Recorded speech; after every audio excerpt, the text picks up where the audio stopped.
such a pleasure to be here. Good morning. Partners, teachers, policymakers, school owners, stakeholders in the education space. It really is a privilege to be here, and I thank AfriTeach for asking me to be here among people who understand the fundamentals.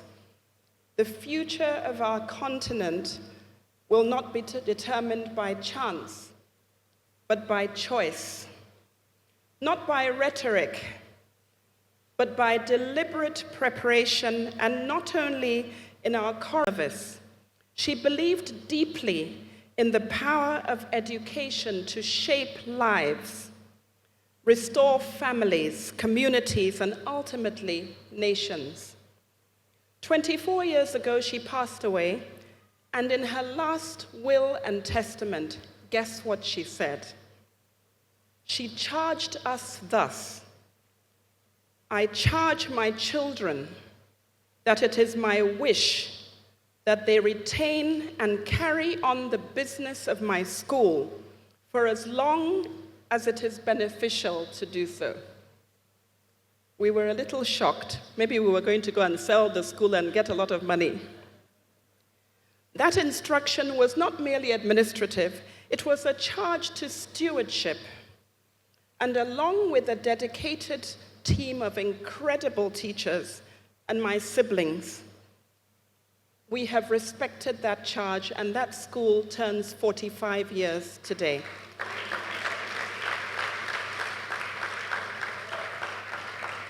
And when we look at the alumni, my word, the lives they're leading, the professions they've entered, the values that they carry, their impact, we're reminded of something so powerful. Education is never confined to the moment in which it's taught. It travels, it echoes, it multiplies through time. So that was my mother. Now, my father. My late father, Mr. Ajimagobia, too, was a remarkable teacher. He was a science master at 3 legacy schools: Edo College, Benin, Government College, Umuahia, and then he spent very many years at King's College, Lagos, after which he became the acting principal. His students always spoke to him with great reverence. He taught with devotion, with pride, and with a deep respect for the intellectual capacity of the children before him. He told us once that Miss Blackwell, the principal of Queen's College between 1931 and 1942, approached him at King's College to teach science to a select group of girls. A group of brilliant young ladies was sent to King's College to learn physics, mathematics, and general science under his tutelage, because Queen's College at the time didn't offer science subjects. Guess who some of those students were? One of those students was the late Professor Grace Alele Williams, who became a pioneering academic and a professor of mathematics. She was the first Nigerian woman to earn a doctorate degree and the first Nigerian female vice-chancellor of a Nigerian university. Imagine that. She always spoke warmly of her science master. Another was the late Professor Onyade Elebute, a pioneering physician, professor of physiology at the University of Lagos, and co-founder of the Lagoon Schools and Hygeia, a trailblazer whose impact on national health care is immeasurable. Just think about that for a moment. One head teacher identified some brilliant girls and sent them to a boys' school. Another teacher stood in front of the classroom, did his work faithfully, and perhaps never fully understood or realized what the result of these ladies would be that one of them would be the first female vice-chancellor of a Nigerian university. He didn't know he was teaching someone who would change healthcare in Nigeria. He just showed up and taught with rigor, with dedication, and with a deep love for his craft. He also understood something that went beyond the individual classroom. He believed that for science education to truly take root in Nigeria, teachers needed each other, a community, a standard, a collective voice. And so he, together with a group of science teachers, formed the Science Teachers Association of Nigeria, STAN. He's fondly remembered today as the father of STAN. He did not just teach science, he helped build the infrastructure for which science should be taught. When I was looking at what I would want to tell you about during this address, I went to the UNESCO website because he spent many, many years with UNESCO. And I found a radio interview in his voice, November 1960, a month after independence. And he was being asked about the country's greatest challenge. He said in education, his answer was clear: the shortage of qualified, trained teachers. That's what he said in November 1960 as the senior advisor for post-secondary education. That was in 1960, ladies and gentlemen, and here we are, gathered at AfriTeach in 2026, still having the same conversation. That is not just poignant, it's a call to action that we cannot afford to defer. Before I go any further, I'd like us to just pause and invite you all to do just what Dr. Wani said.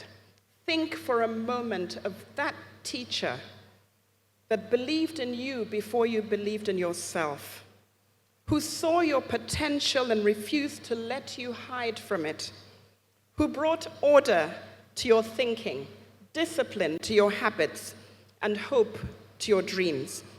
I suspect every single one of us has one or more such teachers that had such a huge impact on who we ever became. One teacher, one moment in time, a lifetime of impact.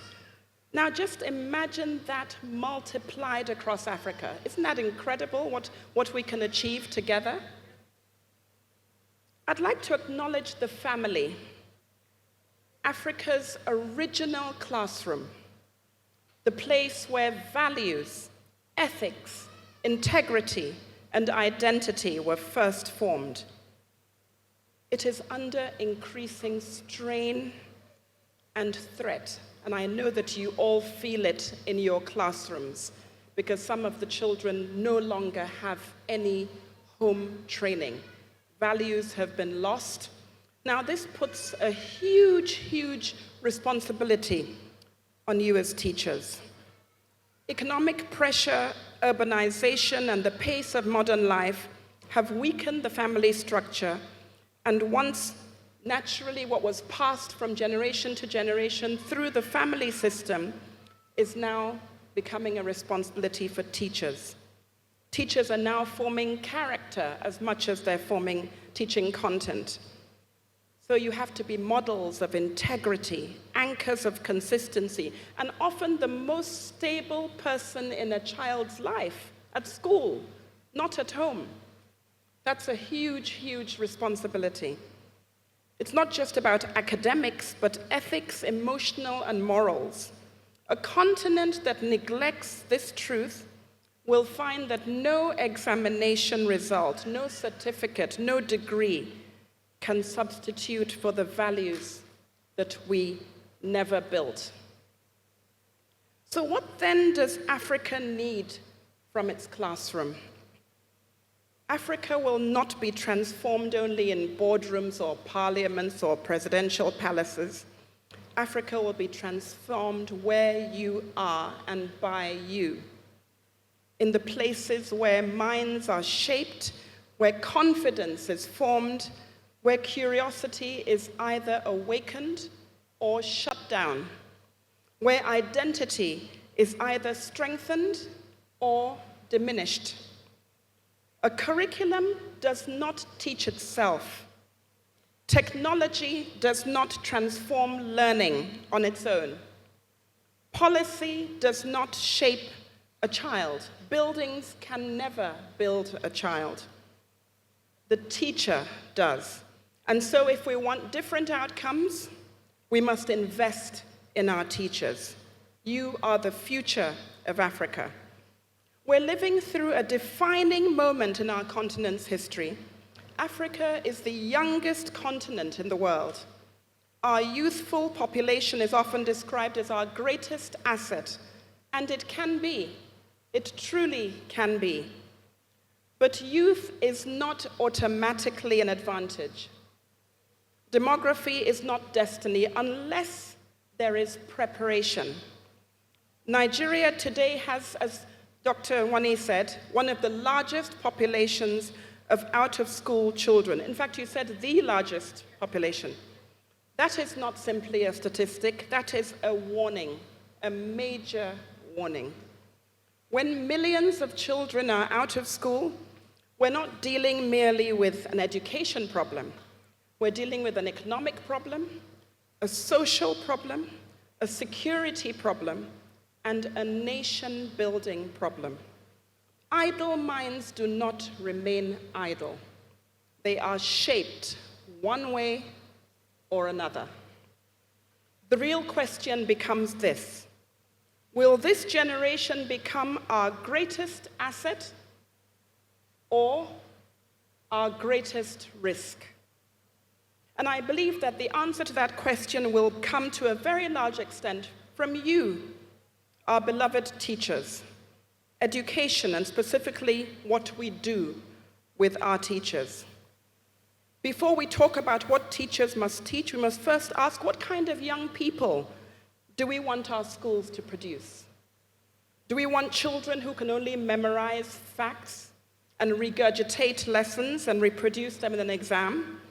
Or children who can think critically, solve problems, ask questions, communicate clearly, work with others and collaborate, adapt to change, and create value? Do we want children trained merely to comply, or children equipped to contribute? Children intimidated by complexity, or children who have the confidence and the mindset to take charge and tackle the problems? We need education that will develop the whole child, and that begins with developing the whole teacher. And the opportunity we have before us extends beyond our borders. Europe, Japan, and much of the developed world face a demographic crisis, unprecedented, in reverse aging populations. So where we have 70% below the age of 30, they have 70% above the age of 70.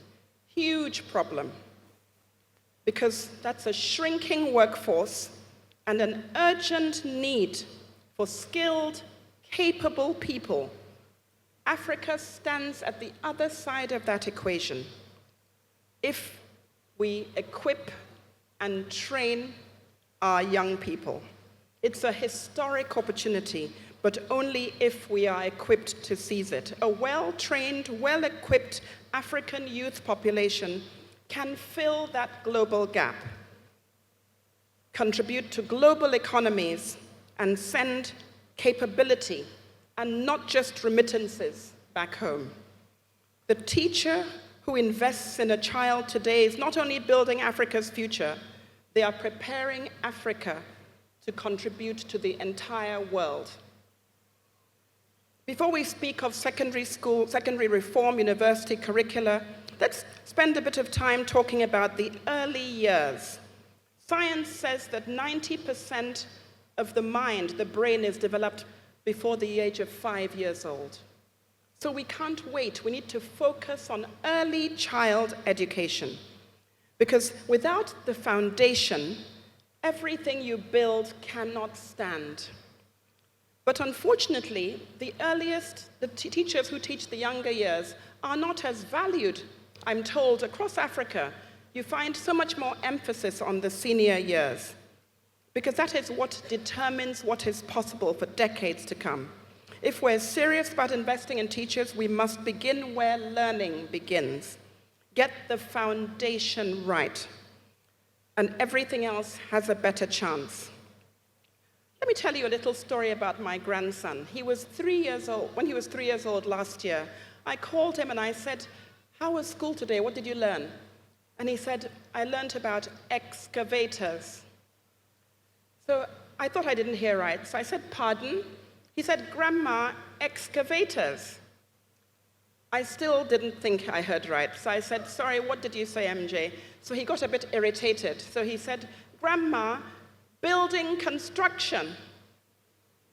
So I called my daughter. I said, I don't understand why a 3-year-old should be telling me about excavators and building construction. It turned out that the road in front of his school was being excavated and dug up. Now, that could have been an inconvenience, a logistical problem, because children had to be dropped at the end of the street and carried into school. Guess what the school did? They all got yellow hard hats and yellow overalls. Amazing. So they learned practically. They had a wonderful 6 months with this road dug up. They learned about the tractors, about the workmen. They saw the whole thing happen. Now, just look what that does for a child. I mean, the way my grandson is, he's wanting to build everything just from that experience. So it's not just about putting a picture of a tractor and say, spell T-R-A-C-T. What is this? A tractor. So a great teacher teaches content. A good teacher teaches content. A great teacher brings meaning to that content. And that is what sticks. So important. During my time serving as Nigeria's ambassador to Greece, I was very impressed by their educational system. Children must go through the first 6 years of primary school in the Greek language, in their mother tongue, so they don't miss any learning because they understand.